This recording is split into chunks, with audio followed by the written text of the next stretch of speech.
in yellow and intended for jobs that may include gas or hazardous material release. 2. Special work permits. Special work permits are issued for the following activities. Excavation work permit.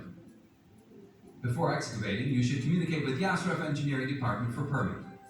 Radiation work permit.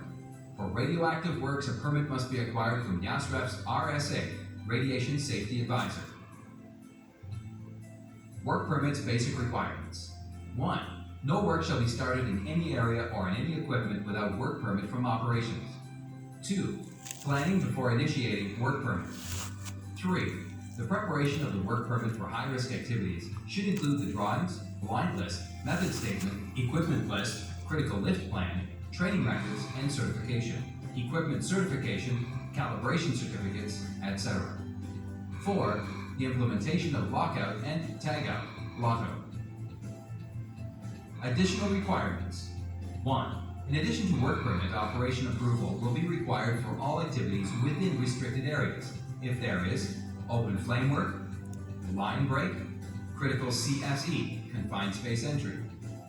2. For de-energization and isolation of electrical systems above 480 volts, ESO or his designee will isolate and apply LOTO. Electrical safety. For best safety around electrical appliances, do use the proper plugs for outlets. Check wire and cord insulation. Make sure electrical connections are tight. Keep flammables away from outlets. Keep clear access to electrical breaker. Don't overload outlets, run cords through water, touch cords with wet hands. Use damaged cords or low-quality extension. Use ungrounded cords.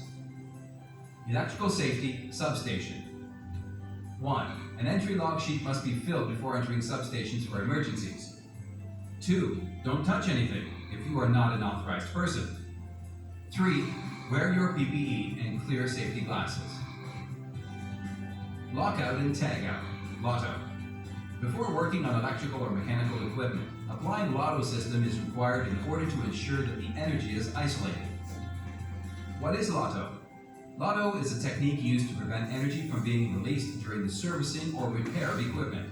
This is accomplished by placing locks on energy isolation devices prior to start of the job.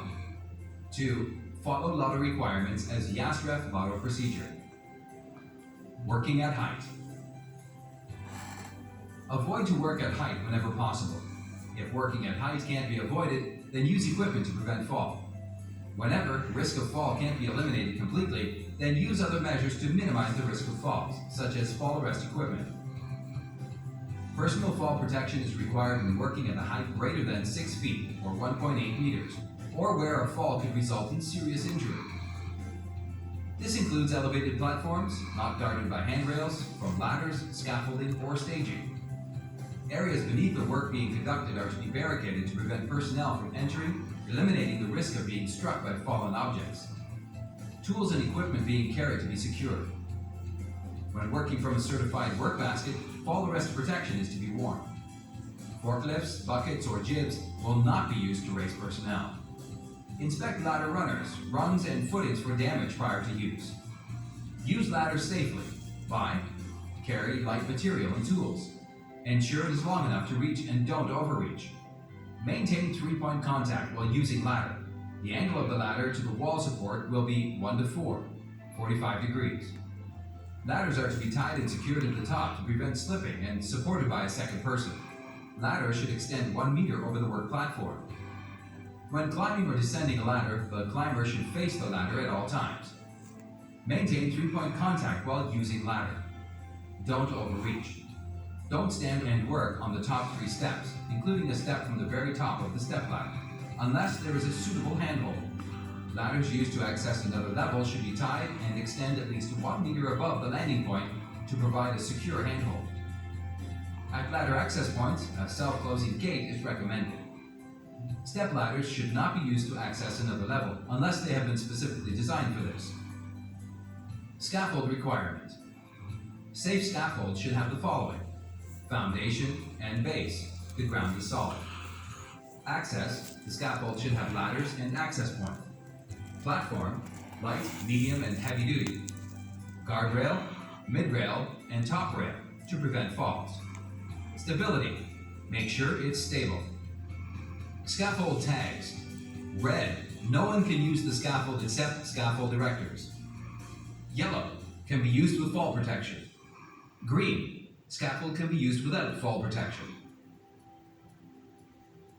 Hydrogen sulfide. A colorless, transparent gas with the characteristic of a rotten egg or sulfur smell at low concentrations. Other common names are sour gas, acid gas, swamp gas. You cannot detect H2S by odors at high concentrations.